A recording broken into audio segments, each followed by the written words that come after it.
fight of the century right now over our freedom to vote.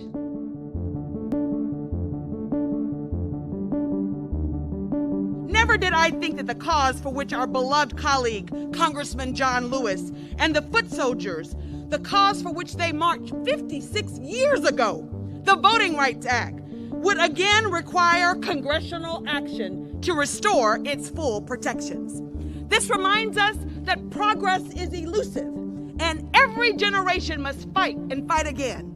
Let's back up. What's this fight all about? First, we have to look back in history to understand what we're up against today. With a stroke of the pen, in 1965, President Lyndon Johnson made good on a promise that this country had failed to fulfill for more than a century. He signed the bipartisan Voting Rights Act into law. It ensured that millions of African Americans could finally cast a vote that counts. By 1970, almost as many Black Americans were registered to vote in Alabama, Mississippi, Georgia, Louisiana, North Carolina, and South Carolina as had been registered in the entire century before 1965. For democracy to work for all of us, it must include us all. That's why Black, Brown, Asian American, and Native American people with disabilities, language minority voters, and women of all races organized movements throughout history to secure the freedom to vote. And it is why there have always been a handful of extremist politicians who sought to take it away. The Voting Rights Act has weathered many attacks over the decades. None was more devastating than the U.S. Supreme Court decision in Shelby County versus Holder in 2013. Shelby County took away a core part of the VRA that gave the Justice Department the power to review any proposed voting changes in states with histories of voter discrimination against voters of color and Native American voters to ensure that these changes were not racially discriminatory. If these changes were, the federal government could block them from going into effect, ensuring that all voters, regardless of race or background, could cast a ballot free from discrimination. Chief Justice John Roberts, who wrote the majority opinion in Shelby County, tried to argue that our country no longer lived under the shadow of white supremacy. He was wrong. Within minutes of that decision, then Texas Attorney General Greg Abbott tweeted that the state's strict voter ID law should go into effect immediately. The following day, Alabama said it would finally start enforcing the restrictive anti-voter law it had passed 2 years earlier. And weeks later, North Carolina Governor Pat McCrory signed a monster restrictive law that the Fourth Circuit later said targeted African Americans with almost surgical precision. The crisis has only worsened today.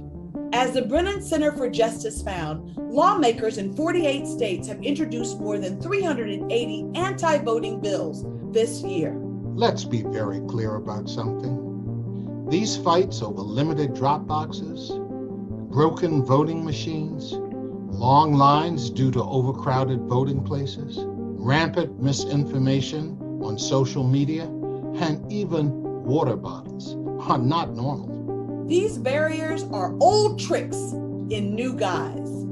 They are the real-time consequences of a right-wing campaign to choose voters rather than voters choosing our leaders. Unless we take direct and immediate action, we will lose our voice in democracy. That is why I am leading the charge in Congress to pass the John Robert Lewis Voting Rights Advancement Act. The VRAA reverses the damage done by the Supreme Court's conservative majority and reflects modern-day patterns of voter discrimination. It establishes an updated Voting Rights Act with a formula that is responsive to what's happening in America today. We can get this done. Let's remember that not too long ago, securing the freedom to vote was a bipartisan priority. The Voting Rights Act of 1965 was passed with leadership from both the Republican and Democratic parties, and the reauthorization of its enforcement provisions was signed into law each time by Republican presidents and most recently by George W. Bush in 2006. The Senate voted that year for reauthorization 98-0. Every member of Congress must rise to meet this moment. Like the VRA decades before it, this is our generation's crown jewel. It is how we honor the foot soldiers of justice who marched before us. It is how we realize the promise of our democracy for all.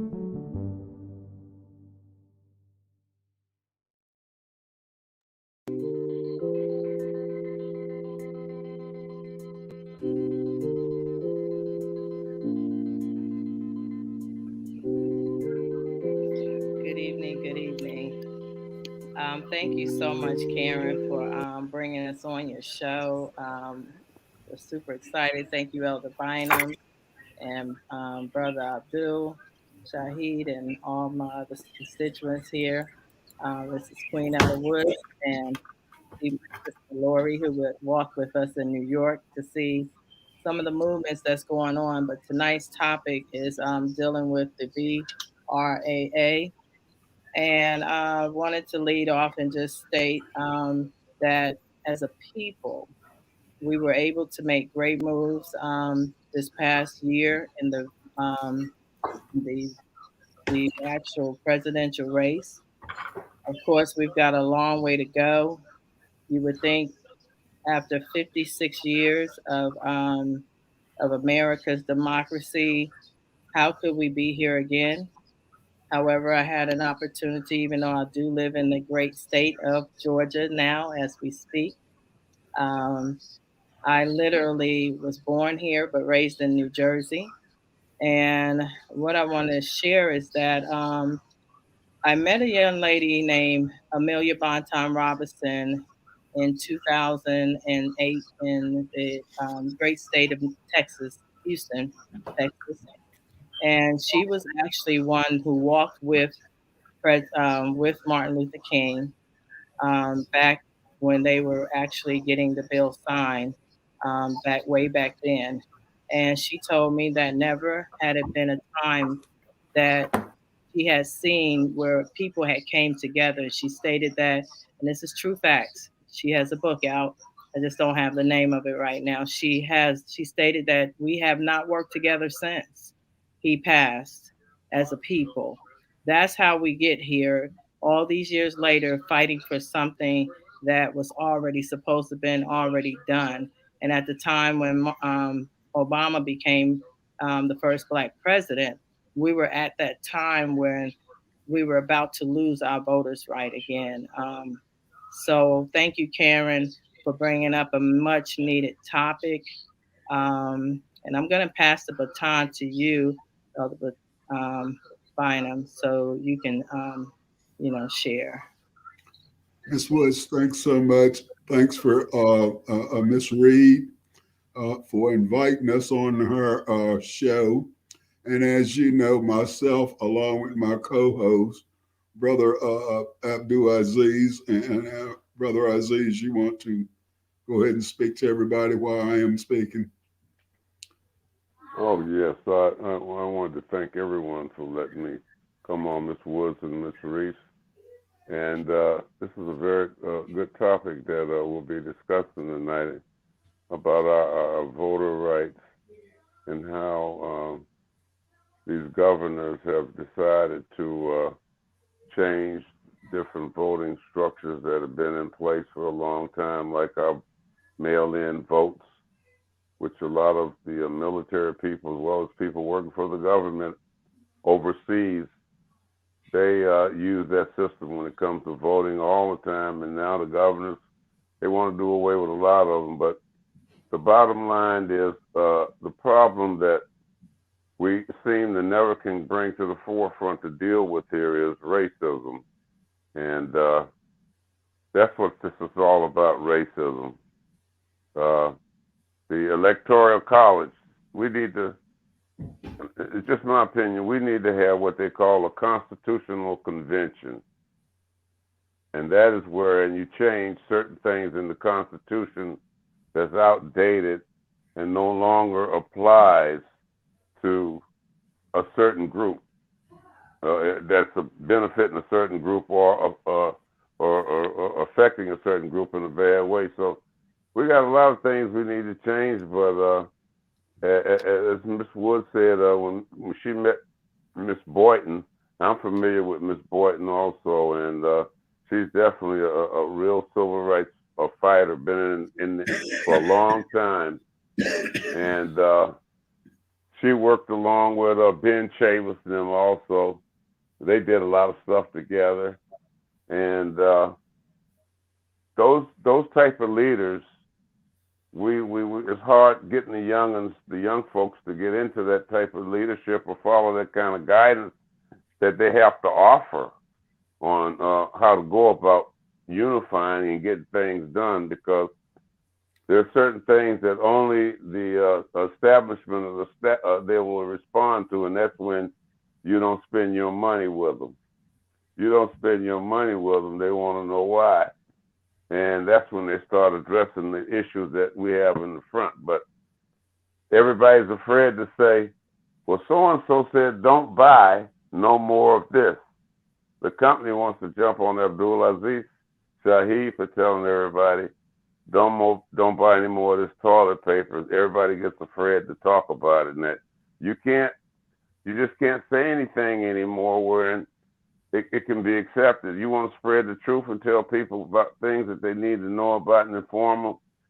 Once it gets out there that you're the one and specifically giving out that information, then they want to come in on you from every direction and try to, take you out. And all I'm saying is, this is the type of unity we get from the kind of show we're having now, Miss Woods and Miss Reese, by us coming together and talking, because this conversation spreads out beyond us when we go tell everyone else. So it's always, I'm thankful that we're on here sharing information with one another, and that's all I got to say for right now, because I could keep on talking like Brother Bilal, but want to give everybody a chance, and I'll be back if I have another opportunity to speak.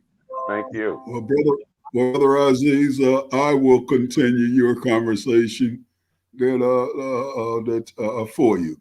And as you know, All right. Brother Aziz and I are from the Black Belt Wall Street New Africa Business Association.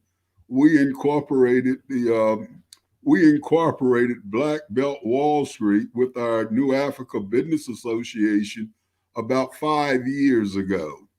And the New Africa Business Association has been around for quite some time, and you'll find New Africa Business Associations all over the United States. They were New Africa Business Associations was incorporated by our late leader, Imam W.D. Muhammad, and everybody knows his father, the Honorable Elijah Muhammad. And during that time, of course, during that time where the Honorable Elijah Muhammad was getting started, that's when you had your Black Belt, Wall Street, Marcus Garvey's movement. Many movements was going on back during those early days. Civil movement.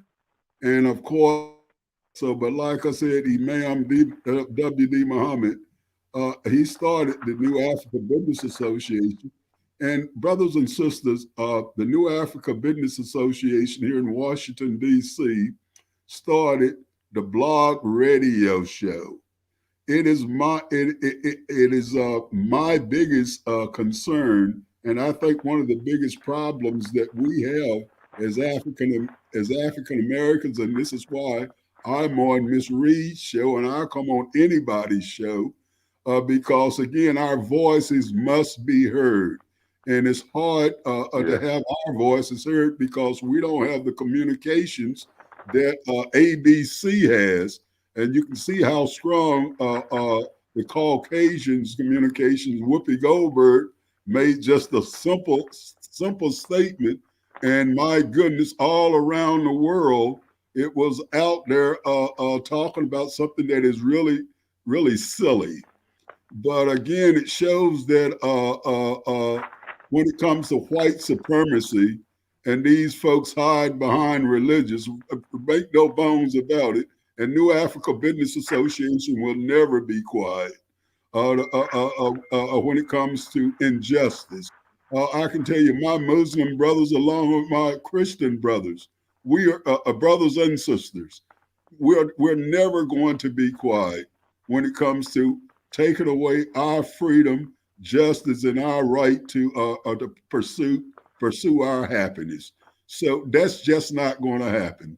So again, anytime we have channels of where we can communicate, brothers and sisters, we need those communication channels now more than ever, because they just had an insurrection. We all know that insurrection was an indication of what could happen really in our communities. And so this is why we must circle the wagon at this point and start, first of all, securing our families. It's about security now. It's about African Americans really, especially, and I mean, not taking away nothing from the ladies, but it's time for African American men to be about the business of knowing that they have to protect their families, knowing they have to protect their communities, and then they have to protecting each other. So again, no, as far as saying that we are going to be fear,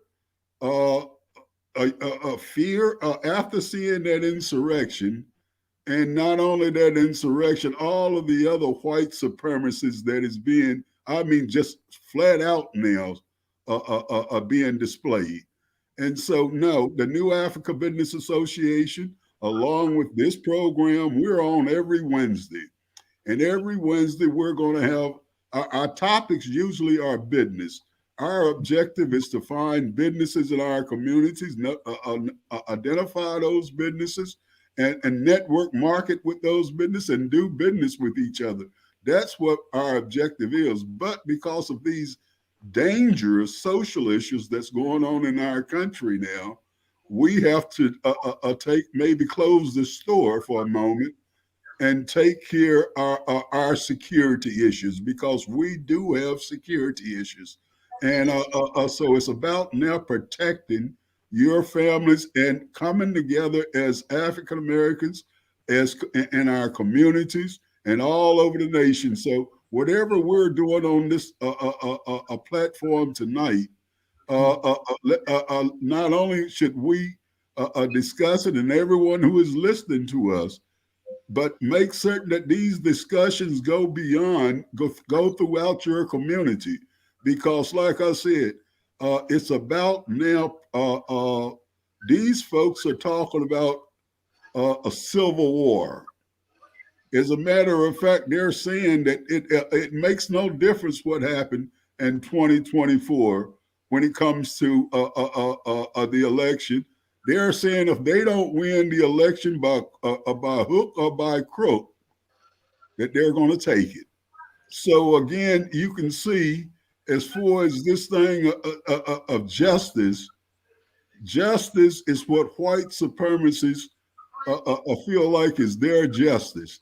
And we know that as far as a democracy, white folks didn't give us this democracy. Every American citizens in 1776, all of us was under slavery. Black, white, Indians, I don't care who you was. If you wasn't an Englishman, you was under slavery. And so again, it took all of us to bring on this democracy. And to think that one person or one group can bring about a fear, because this fear they're bringing about nothing but talk. I can tell you now, I'm a Vietnam veteran along with my co-host there. We fought in some of the worst battles that you can possibly think of. So again, we know about the fighting spirit of the American fighting man. And I can tell you right now, because remember, when Martin Luther King was assassinated, we was in Vietnam. We wasn't here. But we do know that when Martin Luther King was assassinated, the white folks begged us not to Yeah. have an insurrection on their white asses because we was ready to kill all of them. And the Right. Vietnamese Right. peoples invited us to join them to wipe out those white supremacists the same way they wiped out the French. And they know if they had the assistance of the American soldiers, because that's who they didn't want to fight. Brothers and sisters, I fought with our brothers and sisters. I can tell you, no one fights. Brother Aziz, and you confirmed it. Mhm. No one fights when it comes to the fighting battle, because when we was put into battle, we was put into battle where there was no escape. You had one choice. You either live or you died. That's the position the white man put. And remember, we was living under segregation at the time. They was into those terrible battles. But once we got, wasn't supposed to survive. But again, I'm telling you, I know that once the black man Mhm. decides that this is fighting time, we're not fighting peoples. But when it comes to that battle, sisters and brothers, don't worry about none of this hypothetical stuff. These are white folks are saying, and all of them, I don't care whether they're Jews or Christians, they ain't nothing but white folks. All of them own slaves. So this business of saying that Jews was discriminated against, and when it comes to discrimination, it's supposed to be a part of their Holocaust. Uh, Mhm. uh, uh, and my sad thing is that I wish I was the one who said what Whoopi said, because they would have never gotten an apology from me. That was the sad thing. But I can understand some of us get some jobs. Someone would make a few dollars, and all of a sudden we can apologize being black. But We have um, that's just a few of Mhm. us. But like I said, I can go on here, brothers and sisters, all night long. But I would say what we're doing here tonight is a continuation every Wednesday. New Africa Business Association Blog Radio. We've been on the air now for 7 years. This is our 7th year, and we are here and we are heard throughout the United States. We're heard in the Caribbean. We're heard in Europe, and we're heard in Africa. And we also are heard as far away in places as Saudi Arabia. Saudi Arabia, you can go on our website and you can look at our statistics and see the number of places that the New Africa Business Association Blog Radio is being heard, and the percentages, the statistics of what's going on with our show. And so that is the New Africa Business Association.com, or you can go to the blog, New Africa Business Association Blog Radio.com. Or you can send us an email, nabassoc@gmail.com. But join us every Wednesday, and then this show, Miss Reed has got. I promised her I would come on, but now that I am on and I see what we're putting together here, I will continue. So, brothers and sisters, I yield the floor, and I'll come back when if I get another turn. But like I said, I love hearing from all of you, because communications and being heard from each other, that's our power. Thank you. Thank you, Elder. I definitely Thank you. appreciate you. You were the reason why I'm really in this platform movement. You chose me to be one of the state directors for Pennsylvania, and then My they goodness. swiftly moved me up to Mhm. regional. We have Thank you. the Mr. Marvin Green and his wife. He's actually was in there with you in the military. He fights for our veterans every day, from housing to food to clothing. He's in there with us with the great state of New York with Black Wall Street Connections. We're definitely forging forward with businesses and getting into the community and being fully invested in vetting our people also, because we need loyalty in this season.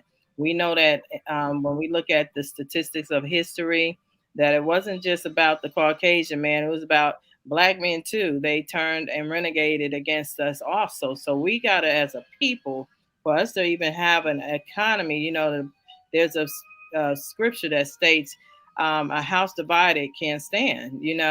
With our country right now, whether it's Democrat, whether it's Republican, whether it's Jew, Gentile, Greek, Muslim, whatever the movement right now, we as a country have to come back to basics. And there was a question Right. here, and then I want to see if Marvin wants to share anything, and giving others, an opportunity to speak. One of the questions said, "Why do we keep having to deal with losing our voting right? We're American." I mean, who would like to, share on that, because it really makes no sense. I would like First to. of all, I'd like to say, welcome, Grant. Did you hear me, Mr. Green? I'd like to welcome my Grant. Go right ahead, brother. Which All right. knows what I'm talking about. All right. Hello. I am certainly glad to be here. And because Miss Queen Ella, she is picking us up, mind, body, and spirit, to make things happen. And we met on a spiritual involvement, and where she goes, my wife and I wants to go. Where she goes, my wife and I wants to go. And we were talking about a little while ago, we should be heard, seen, and felt in our community. Heard, seen, and felt. I've been working with the veterans for a couple of years, and what I feel is that if we were sent to another country to make a difference and make people safe, we should be able to make people safe and make a difference in our own community. We put our lives on the line. Yes, I was in Vietnam, and when I was in Vietnam, I was in the Marine Corps. So I was in a place called Quai Son. We used to get hit 3 times a day. Three times a day. And that was no joke. But 326 Marines. 1st Battalion, 26 Marines, 3rd Marine Division. Absolutely. All right. No budget. I was with 1-5. Love you. Got your back. Love you, bro. Got your back. Sir. Yeah. And the other thing is white folks could attack the Capitol and nothing's done. I know. Nothing's done. White folks could drop bombs on Tulsa. Nothing's done. That's right. When are we going to do something? So I'm really involved with making a difference in my community. I am, and I want to give honorable mention to my Archbishop Ibrahim Jordan and Pastor Jordan. In the church, I am the archdeacon. I'm in charge of the deacons, and my Archbishop and Pastor Jordan, they gave me so much motivation to do what I'm doing. And that was, I've been with that years. So I'd like to introduce my wife. So, and as a matter of fact, that's where I met her, in the church. Yes. That's great. Yes. Good evening, everyone. Hey, bro. Good evening. Good evening. Good evening. It sounds like a soldier's move.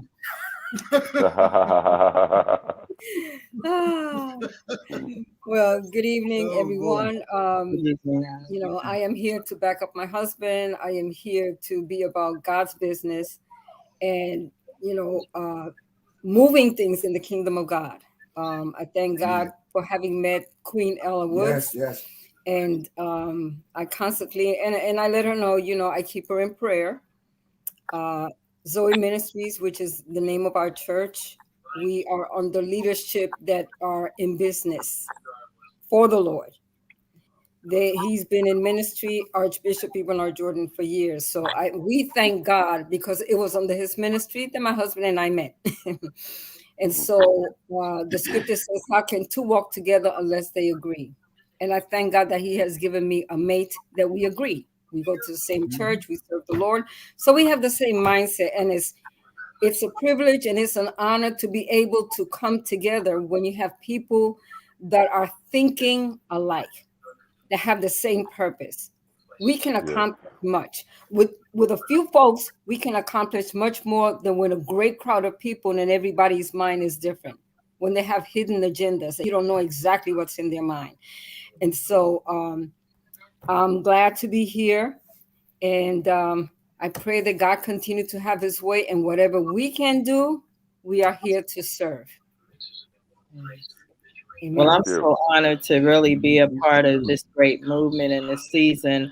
And as a relative of the great John Lewis, who we just lost last year, along with my aunt, Queen Ella Lewis. And I did tag my cousins in this because I'm sure they're doing. She was like next to my dad, so at this point, I'm like the next to him who's living. But I do want to make sure that in this movement that we consider, W.E.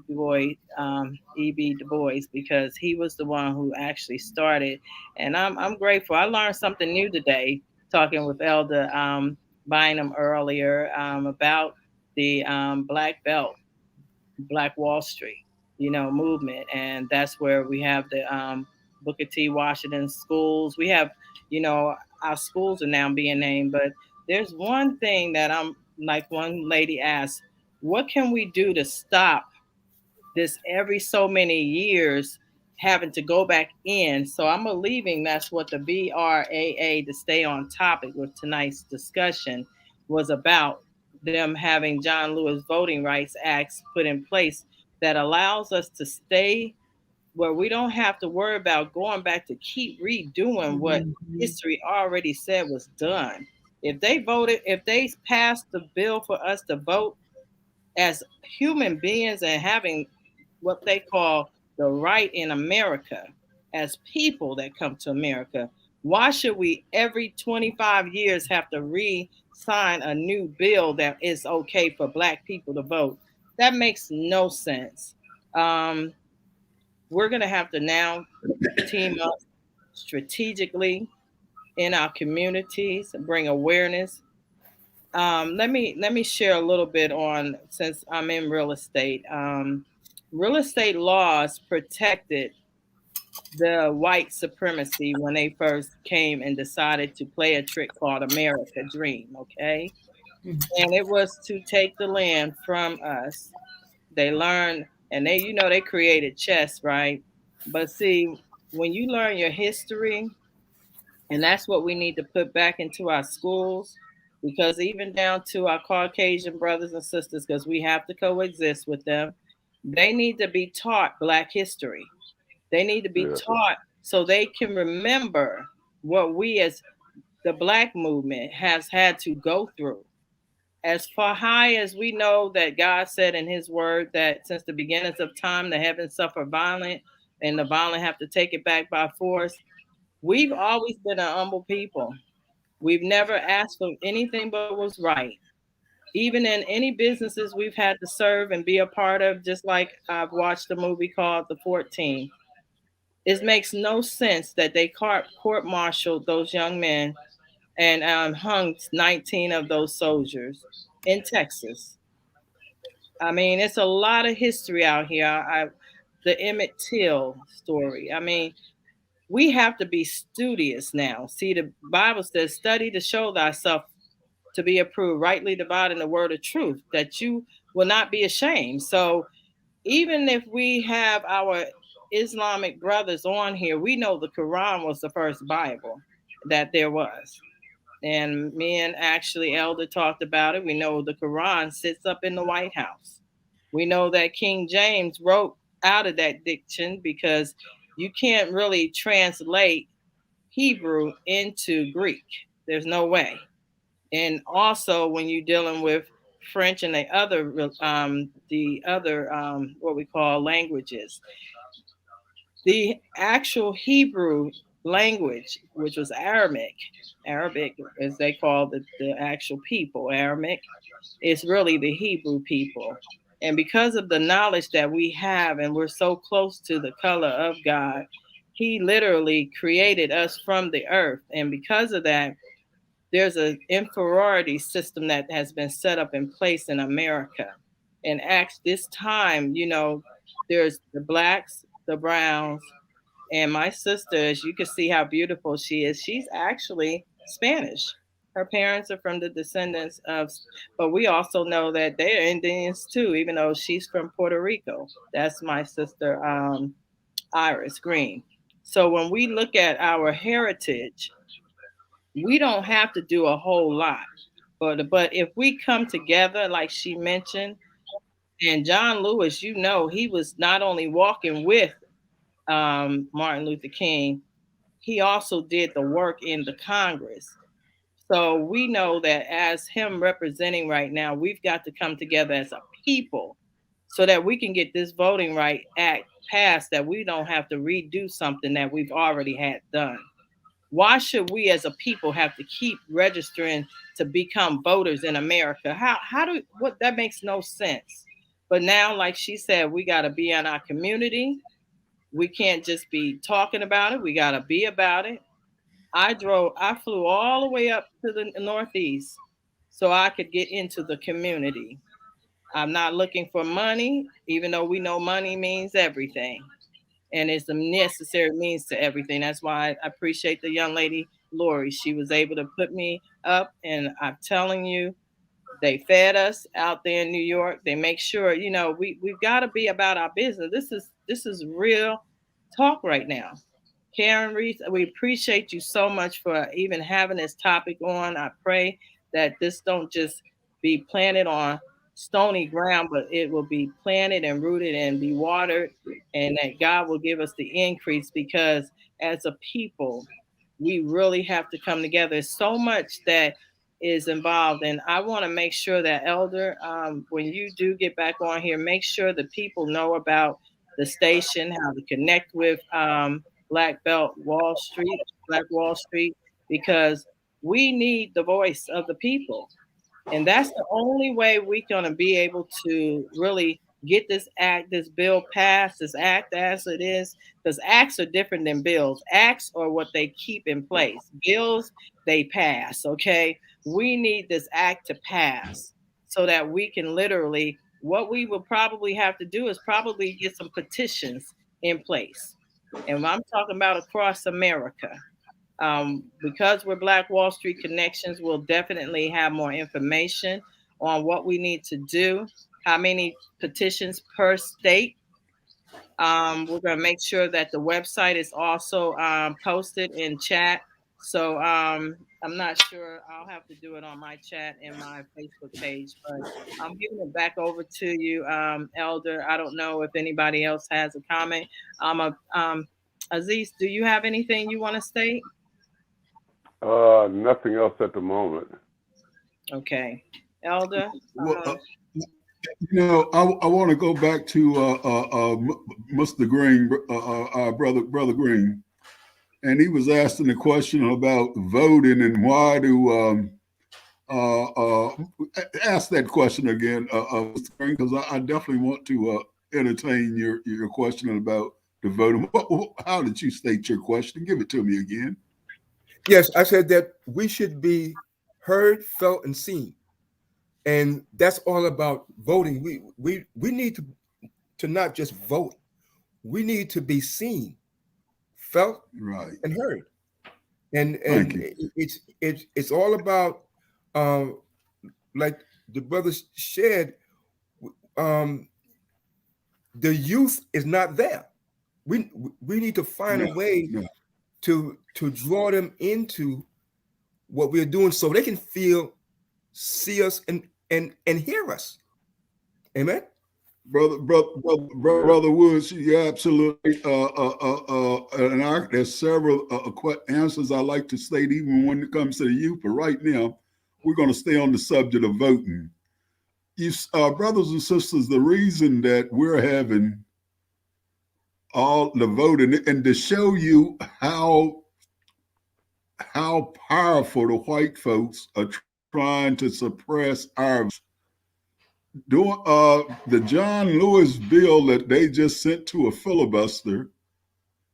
This bill was filibuster about the same day that they wouldn't take his vote to the Senate and hear it on the floor. And remember, a Democrat caused this. A Democrat from West Virginia. All he had to do was join the fellow Democrats, and the John Lewis Voting Act would have been passed. But because him and a white woman from Arizona, because the Democrats, the vote never even took a vote. They just took it to a filibuster. But at the same time, they had 7 states electoral votes. All of them was fraudulent, and the governors of that state, of those 7 states, honored those fraudulent fake votes. They knew they was fake, but and this is the governor. So I'm saying anytime a governor of a state can approve ballot boxes that are fake, think of all of the other heavy duties in that state that was going along with the governor. The governor just ain't gonna do something like this by himself. So again, and all of this is coming from what? Brothers and sisters, we saved the democracy of this country when we voted the last terrible president, Trump, out of office. And it was the African Americans that came to the rescue at the last minute. See, they didn't realize how powerful our votes was. And we had more African Americans to vote in this election than any election in history. So they didn't so they realizing the power now of the African American vote. And they realize that that power is going to be there. It's going to continue. So they're doing everything they can to suppress your vote. And like you were saying, I think in Alabama, where some laws was passed, they're saying in that state, 100% of the Black citizens can vote, but only 1/3 of their votes will be counted. Anytime you get down to a decision as to where all of us can vote, but only 1/3 of our votes will be counted, we will never be able to elect anybody in office. So again, certain things white folks don't have a right to even fund that they can bring into our lives again. Because again, I'm a war veteran and I'm talking to 2 others, and there are millions of others out there. We're not going to let it happen. It's just not going to happen. Like they said, no peace, no justice. And so again, when it comes to our vote is going to be heard one way or in other words, if we can't vote, then we should see to it that you can't vote. And you see, and that's why our democracy is in huge trouble. And it's up to African Americans, I can tell you again, it's going to be up to us to save this democracy all over again. Because again, there are good white folks out here. The good white folks they need us. Yes. And we will be with them. But again, the good white folks got to come forward. Because again, we ain't going to go in and try to select who is good and who is bad, but we will say that if you can't vote, we can't. You And we can't. got to get more of our And dollars coming back into our community too. white It's folks, if you Yeah. listen, this is no threat. This is just Yeah. votes. This is Americans who are saying we're going to fight and save our democracy because we paid too much for it. So again, that's why our votes and all of this voting, because they know now how that voted. Hey, that's what bought. That's what made America. That's why No, we have a democracy, is because we can vote. Yes, go right ahead, please, because like I said, I I wanted can to stay end it on here there talk, so that I talk. can share So this please piece with interview. you. Because, in real estate, and this was what I was going to share earlier, they literally, Georgia was never supposed to be a blue state. They have certain states they delegated to just being red. And of course, this is where the Civil War, Macy Dixon line, all the, the wars from the north to the south were actually started here in the Georgia region. So when you look at this state, it was never supposed to be a blue state ever. And I don't know how I got here, but I'm here. And but I do know about my history. So when we're looking at the Texas state, they're still on deeds, and I've actually seen them in Houston, Texas, where they tell you you cannot sell that property to a black person at all. These are in our, so it stems deeper than you can even imagine. Even though these neighborhoods are supposed to be where we can move into them, they have it where they will not allow you to move into the neighborhoods. Oh They're yeah. on the deeds. So Yeah. it stems into our real estate. That's why gentrification. We've got to get together now. I mean, it's time out on blame name and blame and game and all of that. Right now, we've got to literally come together. That's why we got to have Yeah. more leaders that are going to be balanced in saying, look, I know I've taken it forth. We've got to hold them accountable. So Queen Ella Woods I'm part of the National Congress of Black Women founded by Shirley Chisholm. I'm actually a lifetime member out of Vegas. I was part of that chapter on the board of directors. I'm definitely an activist. I'm a humanitarian first, philanthropist and ideals. But right now, this is war. Literally, I've been on another army, okay? Yeah. And they don't like Absolutely. us, but at the end of the day, we know that if God be for us, the who don't matter, but we got to be more doers now. So Right. Miss knowing the Right. laws and getting them implemented right now on our behalf, we're going to have to write to that's where Black Wall Street Connections is about. We're going to be doing, because we need to now be able to control the real estate.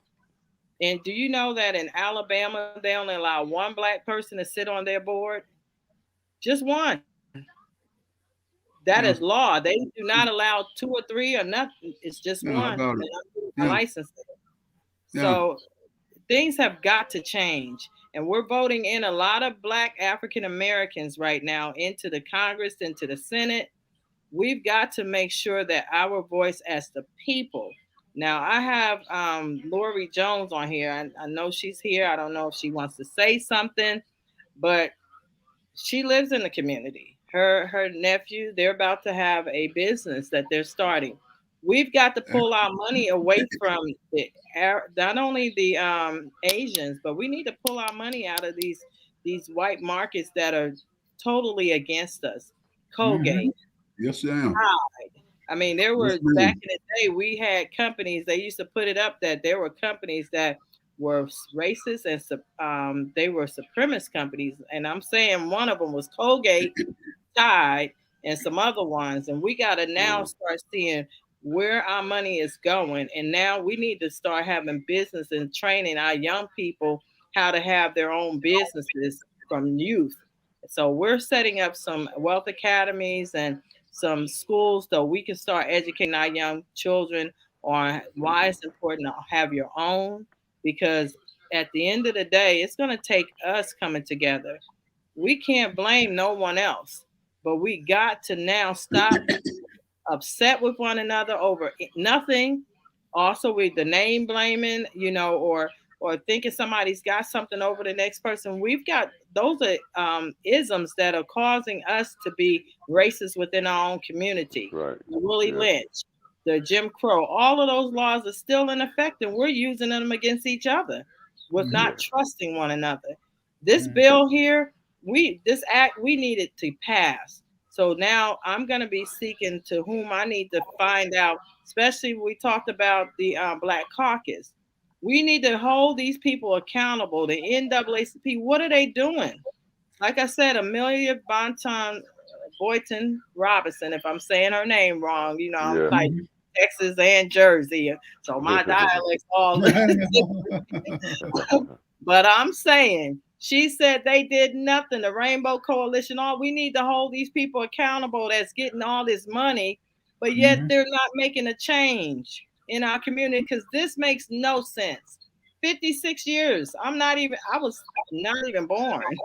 So, I'm close to it, but at the end of the day, I know history because I'm a 60s baby. We were the lost tribe, I guess they say, but yet we are the tribe that's going to make a change. Yes, Ms. Woods. Before you go, I'd like to comment on your position as a realtor, and you're talking about real estate. Let me take you to Selma, Alabama, where we will be going for the Jubilee March. Selma, Alabama, as you know, white folks left that city. They abandoned the city.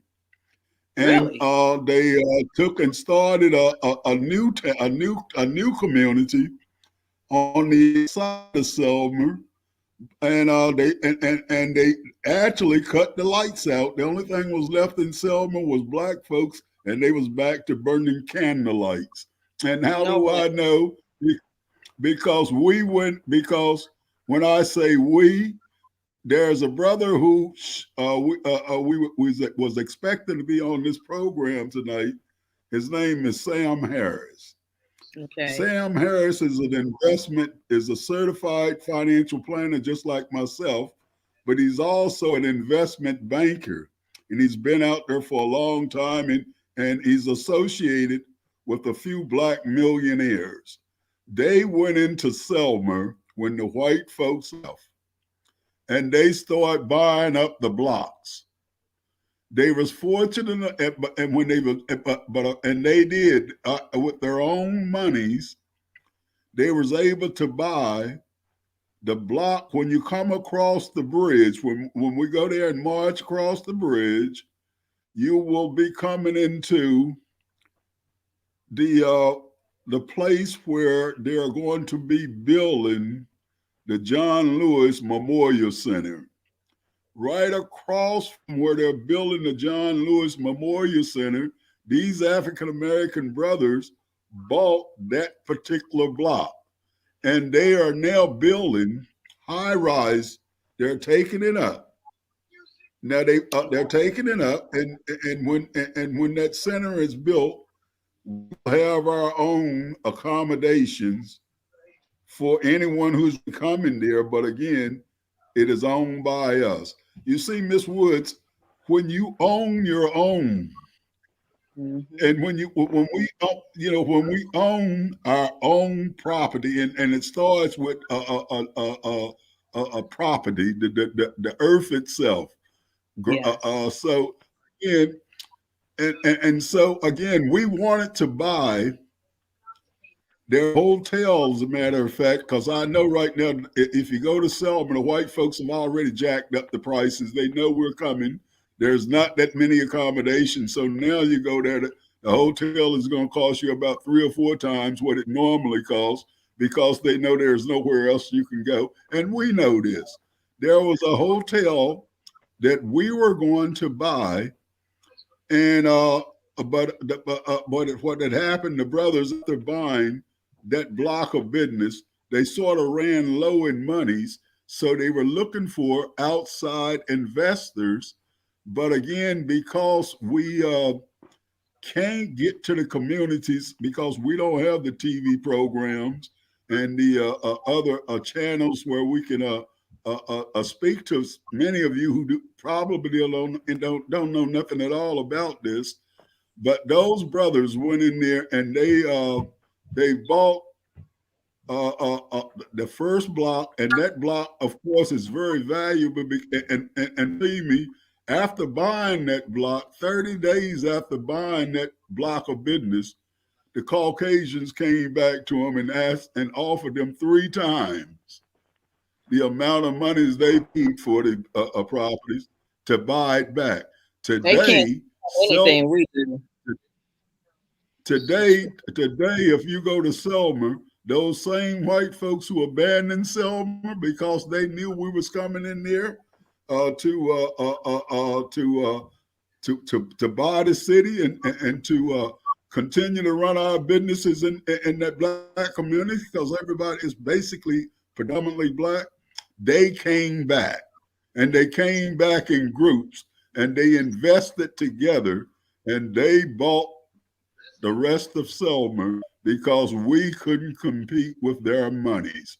But I can tell you right now, Miss Woods, in real estate, you're in the business where we as African Americans, we need to buy land as much as we can, and we need to own our own. And well, I'm so about because to have a program that I am actually officiating as we speak. I was doing a podcast for 2 years called Reestablishing the American Dream. And I have a platform that we're about to launch out called the Hillionaires Club.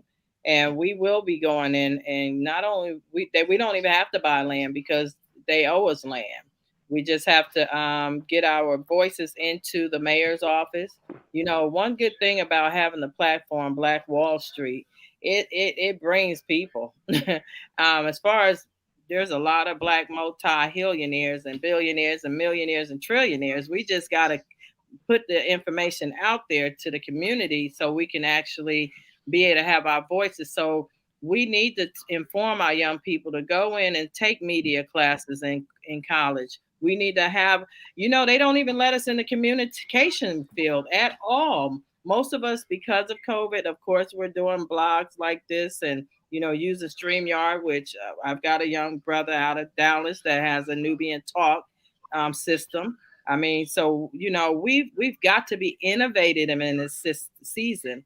Real estate, that's been since the day the prophets walked the earth, okay? But now we have to be so strategic that we can go in and start picking up some of this real estate out here. They have land development associations. I'm very well versed. That's why I'm super excited that Marvin's on the phone, because he's connected to the mayor out in Mount Vernon, has met with her. We've communicated, she and I. So we're doing some things. We're getting ready. You'll see Black Wall Street. I don't do a lot of talking because, as you know, in a movement, you just need to be felt. Like, can you say it again, brother Marvin? What do they need to feel? You need to be seen, felt, and heard. There you go. Felt and heard. Amen. And we're getting on the ground though. We're not trying to do all this because see, when you're doing this, people can, they have to filter. They can filter you out. But when you in the community, I'm going back up northeast again. I just got that little snowstorm that I hadn't seen in years, but I'm going back. But I'm also going up to Missouri. There's an area out in Indiana rather. And when I tell you, that whole street after you come over the bridge into Hammond, Indiana, is nothing but vacant streets. It's houses. 8 o'clock. Can you imagine that all the houses are actually vacant?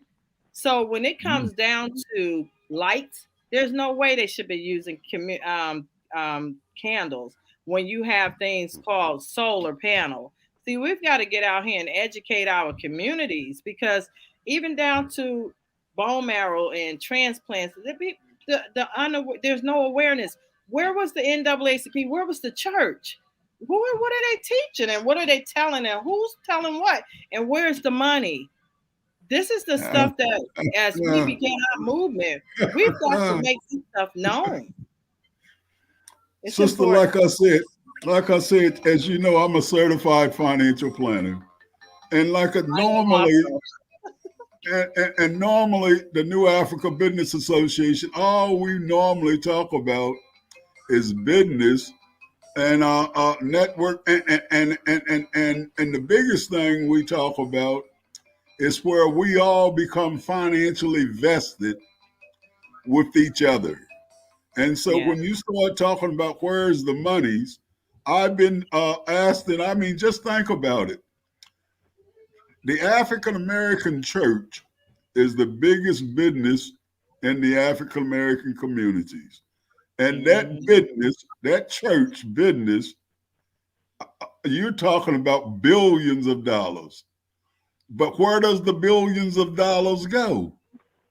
When it's misappropriated. When you start to billions of dollars, the preachers live very lavishly. They cannot spend that much monies. And I can tell you now, what I'm talking about now is not hypothetical. I've been with the NS,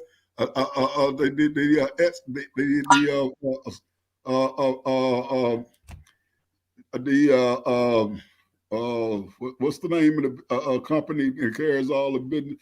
Oh, I can't think of the name of them right now. You said they carry what? Bynum, what goes your head? But anyway, this it's sister. I don't know. It's crazy. I can't think of. Oh, you said the SBA, Small Business Association. Yeah, thank you. That's the one I was trying to get with. The SBA. Listen, I've been I've been directly to the SBA, and I didn't go. They invited us. But when I went, and when I say invited us, they invited the entire African American. This was here in Washington, D.C. And it was the Republican Party is the one who really invited us because they was trying to try to get African Americans, especially some of the more of the affluent ones, to look into becoming what Republicans had to say. And so they bought in the SBA, and you know when the SBA come in, their banks come in with them. There are all the banks follow. All of the banks follow. But to make a long story short, the monies that was talked about that goes into our churches, that was deposited into our churches, we asked the question because they kept saying why African Americans couldn't get loans from the SBA, and the biggest reason they kept saying is our paperwork was not in order. Can I tell you why? Because I know why. I know why. I know why our paperwork is not in order. Instead of them going in and allowing them to have a business first, all pastors think they're supposed to have a nonprofit. Well, that's where they say your papers are not in order. And you know, I'm a finance advisor too. Yes, ma'am. But not as long as you. No. But thanks. I mean, you're absolutely right. But they said that. I asked the question from them. I said, "Well, look, if our paperwork, because I know what you're talking about. You're talking about accounting, because most of us don't deal with accountants, and so they don't have a 501(c)(3) period." Yes, and so I knew what they was talking about. But like I asked the question, I said, "Look, in the meantime, since you're waiting for our paperwork to get in order, what are you doing with the billions of dollars that were deposited into your banks? Are you putting it into a special escrow for us? And when our paperwork get in order, you're going to release these funds?" They didn't want to answer that question. As a matter of fact, they broke for lunch. And they asked me if they could speak with my group because we were Muslims. And I told them, no, we won't speak to you guys personally. What you have to say to us, you have to say to the great big audience, and most of the big audience are Christians. So you have to talk to all of us together, not in private. So the guy told pull the seat. So I'm going to tell you this, and we leaving. Okay. When it comes to your question of what happens to the monies that goes into the church banks and here in the Washington, D.C. area, yes, those monies go into the bank because when monies go into the Federal Reserve, you have a security, you have a commission, and that commission's title is the exchange commissioner. His job is to see to it all monies that is deposited from any community goes back into that communities in kind. So again, our monies go back into our communities, but our zip codes, black folks don't have communities where their zip codes belong to them. Their You got to zip codes. remember that's where gentrification laws are put in place so that we do not have a right to vote. We actually don't even have a lot of black communities in most of our states, period. Now, and the black communities that we do have, the zip codes come in the white folks. Exactly. So again, so when the monies come back to the communities, it goes to the white banks because we don't have any banks. A little deeper than that, because I don't know how long we've got here, and we may have to come back again on your show. Well, that's what Wednesdays and Thursdays. Wednesdays and Thursdays is what you're gonna hear. Go right ahead. I'm sorry, Miss Woods. Go right ahead. Yeah. So when Katrina happened, I was at a big, huge mega church in Houston. I don't have to name the name, but anyway, because I knew about rentals, I was new to the state. I was new to that state, that city rather, when I got into real estate in the early 2000s. And when Katrina hit, I had to started out doing rentals. So I kind of had to be the liaison for my church back then. And those people that were coming in from Louisiana, because Houston's right there with Louisiana, we literally had to help. Well, they were giving out vouchers, and most of those people, they still sitting on those vouchers today. And then those people that are on housing, the DHAP, which was the disaster home, I guess those was their vouchers. They were giving people that had children, at least 4 or 5 people in their homes, $2,300 vouchers. That's when Barbara Bush got on TV and said they're living better than they ever have. I'm sure you remember that comment. Anyhow, most of them pastors literally got the money from what they call the grassroots meeting that President George Bush, who was in office at the time, they all went up there. Every last pastor, and I'm talking majority of black ones, went up there. A lot of them, they wearing them Rolex watches from Moon over there. I'm talking for real. And I was able to walk in Bentonville, Louisiana, with 4 other brothers from Houston.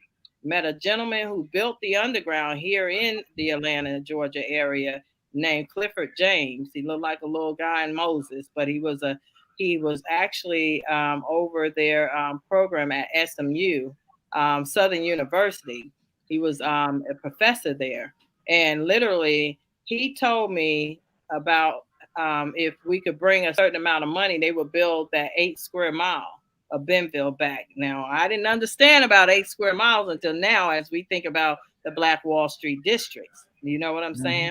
8 square miles of businesses. He wanted to put up schools. Well, guess what?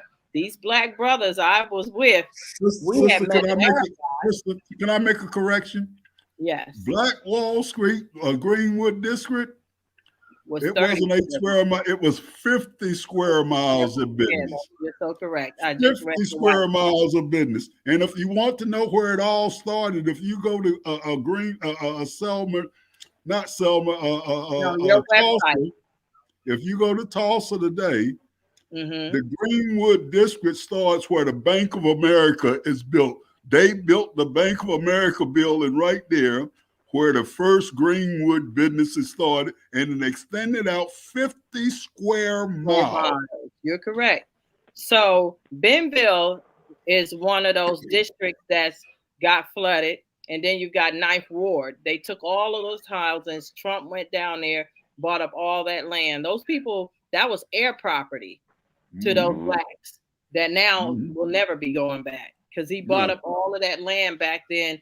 So I lived through the storms, Katrina, Rita, Ike, and Harvey. That's what sent me out of Texas. And I went to Vegas to build my real estate hedge fund.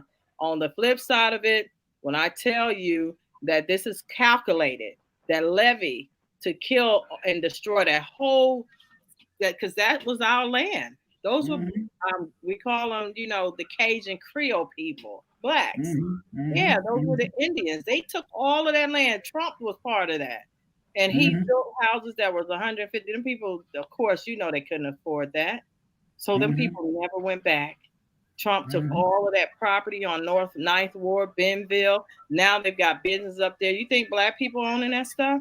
And all I had to do, if those black brothers that was with me on that ride down there after Katrina to see I walked all of that district. We believe there was an Arab guy who had over $300 million, trusted us. He was going to give that money to the black pastors out there in Houston. And he said, I'm not giving them anything because they didn't do it. But his whole thought was that he wanted to help the black community because his people sold us into slavery. So with that, I end up meeting a lot of Nigerians, Cameroonians. I was helping them get in houses. One Nigerian guy told me, he said that they were the ones responsible for selling us into slavery. Matter of fact, he said they came over to America thinking they were getting a job to work from Africa to help build this country up. And they took them and they never saw their families again. And that there is the real story of how America began and why it's so imperative that this act, that we find out what it takes, because there's no reason that we got to be every 25 years trying to figure out how we're going to keep this bill in act so we can vote. That's the whole summation of this whole thing. It stems is in the real estate, it's in the oil.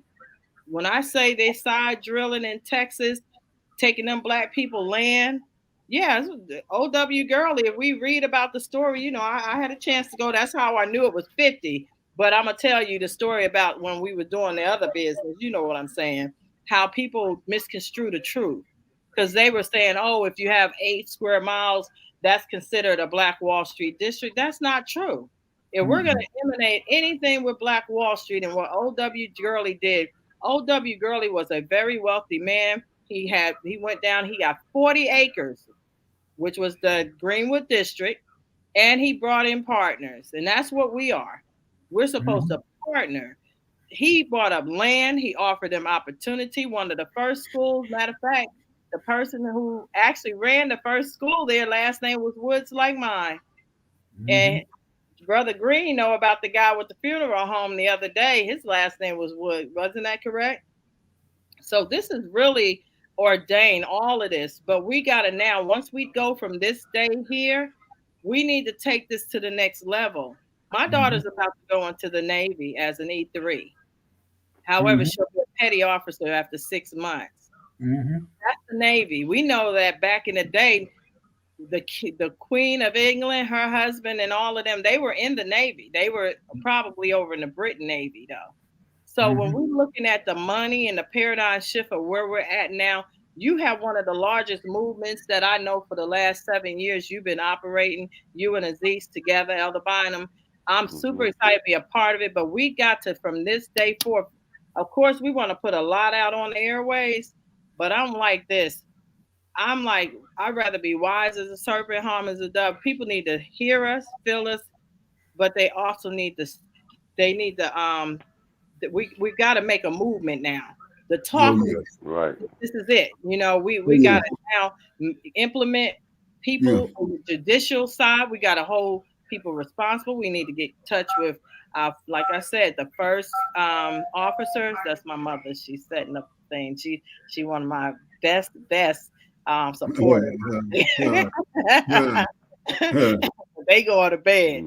But from us on this call right now, and those that are in the audience, we've got to get in our communities. We've got to definitely get our letters written up, get our states actually, Black Wall Street.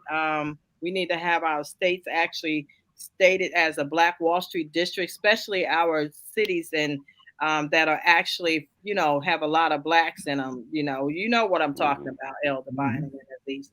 We've got to definitely get this stuff implemented, but we can't waste time. Tomorrow, I've got to get with some people that's within the criminal justice department, and we need to make headways now, because for 2 states, Arizona, and you said, what was the other state? Virginia, West Virginia. And you know that's a territory that I have my license in Arizona. I don't even know why I have my insurance license out there, but I have an insurance license in Arizona. But for one, we need to get with those people, hold them accountable, because if they're Democrats, they're supposed to be about, because one thing about the Republicans, my grandmother told me, she was part of the Azusa movement with Mason back in the early 1900s in Tulsa, in Oklahoma. My grandmother told me that back in them days that they were Republicans. They were literally Republicans. Oh yeah, Lincoln. Lincoln was the Republican that helped us become free slaves. Now, of course, she was able to bring a lot of wisdom to the table. And this woman only had a 3-year, third grade education. But she told me, she said that when they did the movement from Catholicism over to the Baptists, she told me that it was the Seventh-day Adventists. That's what they were first. And then they moved over to Church of Christ. And then they moved over to the Baptists. She told me all of it because she was born in 1907. When I look at the church today and the structure that was originally organized, it's sleeping. It's not even doing what it was told to do. It was told to do reciprocity. That's shared wealth. There's no reason that Tulsa didn't get built up, but we know that when you look at the Oral Roberts University, we look at the Carlton Pearsons and people that came out of that movement down there in Tulsa. They didn't have, they call them seed churches. White people seeded our churches. They were the ones who gave us money, because I'm in ministry too. I have my license, but I've also been in churches where the pastors had a white church give them money to build a church. So they're indebted. They're considered indentured slaves and servants at that point. One great man I do know about, and they killed him off. His name was he drove the Rolls Royce up there. He was a very fluent man in the spirit. Reverend Ike. Yeah. Man, people laughed at him, but he was before his time. But that man knew some things, and they did not like him. He died of cancer. Most of them, anytime we get too big, as they say, or too big for our britches, and we just know too much, they kill us off. So this is where strategy has to come in. I'm gonna tell you about real estate. 5 o'clock in the morning, they have planning sessions, and I had a Jehovah's Witness take me into one in Texas, in the Houston area. When I first got into the business, he said, you got to be a student. You got to know, they students. They might not do everything right, but I'm going to just tell you, he was on it. 5 o'clock in the morning, we went up into the Chamber of Commerce, and there was nothing but white people in there talking about planning our lives. We got to wake up now. It's time out for talking about it. Man, that movement that Martin Luther King, that woman said, ain't nothing been done since he died. And I believe so. Because there's no way that you got the Al Sharptons all in. And I wanted to talk to him. And that other one, Dr. Carter, said, no, you don't need to talk to him. They all call me for this, that. No, we need to talk to him. Because he's a part of this, of why where we at today. Don't tell me you want to start a Black Wall Street. You don't even know the history of Black Wall Street. You don't know what those people, OW girls, see, it's about studying to show thyself approved. And we, as, like you said, the men, but it's going to take women to get back in front again. See, one thing about that movement, then, they had powerful Black women that supported their husbands. I read the story. It's not just today when I went to your website, but I read the story of how powerful those Black women were back then. Some went out into the town and had to work, but the majority of the ones that live within the Greenwood district, O.W. Gurley's wife, all of them, they were a strong force to be reckoned. And I was given a scripture, and I told the Greens the other day as we sat down and broke bread, I said, God gave me the scripture, and it's in the Quran too.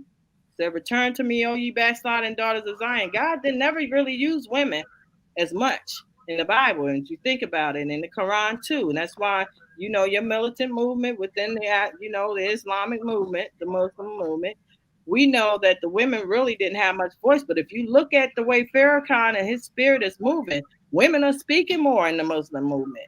But yet, it's going to take us Black women to get it back in front of the men. Because, see, they'll do a whole lot for me. that they won't do for you as a brother. We get in the front. We need your support though, and to stay humble and not get upset because you feel like the woman that got ahead of you. No, but the women will win, woo, and pray for the man. That's what the Amplified Bible. My grandmother told me. She said, when you study that Bible, she said you read the King James, but she said get that Amplified out.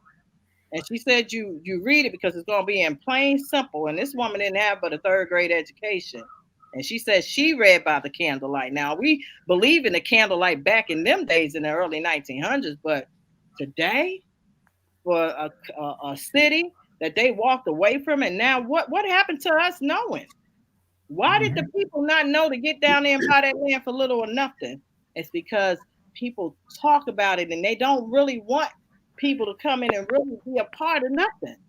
But you do have a voice, Elder Bynum. I know I've been on your program and I'm thankful because I wouldn't be where I am today at Met the Greens or Lord, none of them if it wasn't for really you and the movement, and you put me in the forefront of being able to have a voice. But I'm one of those that I went to Lincoln University. I went to a Black university. I wanted to know about my history, but also was a visitive child. I asked my grandparents questions. You see what I'm saying? Because they were Indian. I'm full-blooded on my mother's side in Seminole. So even down to reading about that, where they had the 5 different African tribes, which was our African Indians in America, which was the Choctaw, the Cherokee, the Seminole, and was it the Blackfoot? Blackfoot, yes, Blackfoot. Yeah. You're right. So we had 5 tribes in America. Those are the ones that right here in North Carolina is Cherokee County. We need to get into Florida and some of the other and bring those branches together because guess what? They don't bother the Indians. You don't never hear laws against the Indians much right now. Because see, they stand together. They know their rights. And right now, we have to go and connect with them. Because guess what? We can literally have those laws protecting us as a people in America because we're mixed Indians. Most of us are because of the way slavery broke off. We had to go and hide through the Underground Railroad to a lot of those Indians. And then, they had good, like you said, white people helped us along the way. But now we got to come together. And I don't know how we need to plan this, but it need to be so strategic. My name ain't Queen for nothing, and I run the chessboard for real. I'm the one who have the hand in chess to make sure the king and the township is protected. Question. Well, Miss Woods, I'm finished talking. Go ahead. Miss Woods, before you go, do I need to clean up just one thing when it comes to that male and female, especially in Islam?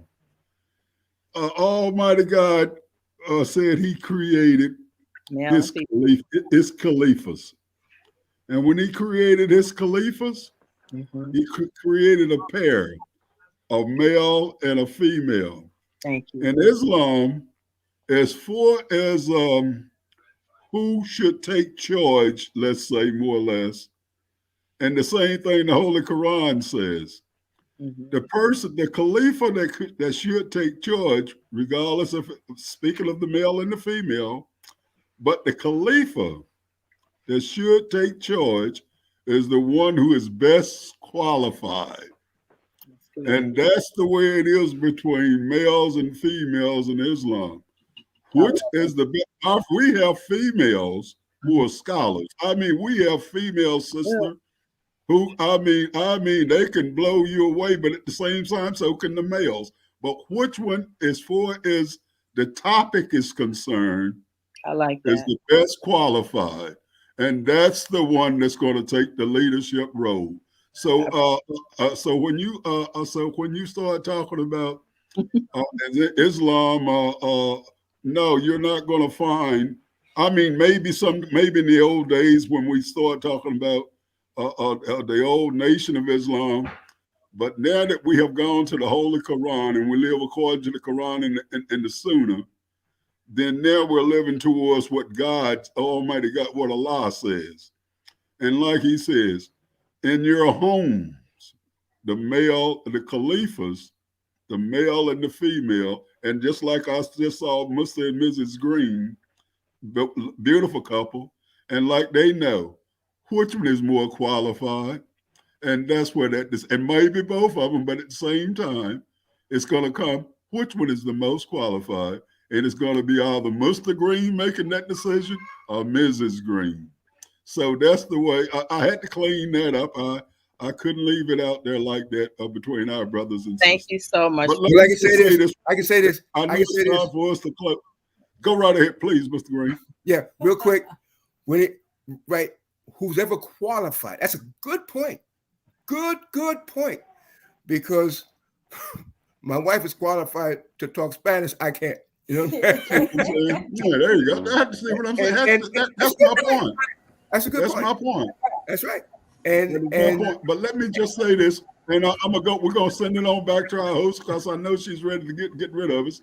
But again, every Wednesday and every Thursday, this will be a continuation. So stay the New Africa and Miss Reed, we're gonna let you give all that information.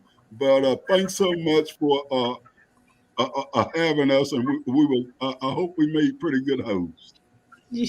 You did. Thanks so much. I appreciate you guys coming on and giving all the wisdom and knowledge of what's going on in the world. And as I was posting, I'm like, okay, we're doing a lot of talk. So it's time for us to get moving. Who's going to take the torch? Who's going to lead us? Who's going to direct us? Who's going to say, okay, this is the next thing that we got to do? Because we can say all day about what needs to be done, but somebody has to take the torch. And so I appreciate you guys coming on and telling everybody what's going on with our voting rights. I don't understand why we keep having to deal with this if we're America, but we got to do something about it so we don't have to deal with that. It's almost like a distraction thing, so let's focus on this and let me be destroying something on this side, because we shouldn't have to worry about that anymore. But we do. But I appreciate you guys coming on. I still just want to let you guys know what I'm doing. As you know, I am working on the documentary out of Tulsa called Greenwood Avenue Project. I am doing my movie premiere on February the 27th out there for Black History. And so you guys, I want you to share it, tell somebody about it. I am still raising money to try to finish this project.